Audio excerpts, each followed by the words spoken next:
Hello guys, চলে আসলাম আবার আমি। তো আজকে আমি তোমাদের বলবো আমাদের সুন্দরবন সফরের কথা। সুন্দরবনে আগের বছরে ঠিক এই সময় চলে গেছিলাম ইলিশ উৎসবে। তো ইলিশ উৎসব সম্বন্ধে আমার একদমই কোনো এক্সপিরিয়েন্স ছিল না, কেননা আমি আগে কোনো দিন সুন্দরবন যাইনি।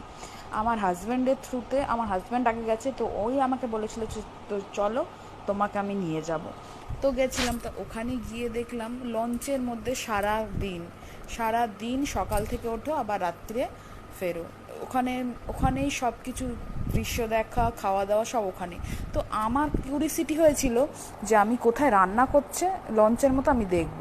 তো আমি চলে গেছিলাম একদম নিচে, মানে আমরা ছিলাম দোতলায় আর ওটা ছিল গ্রাউন্ডের যে জায়গাটা ওখানে।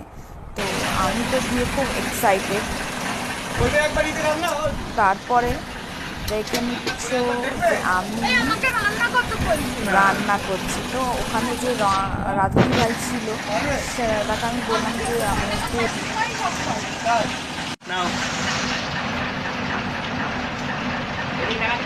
এদিকে তাকাও, এই এদিকে তাকাও,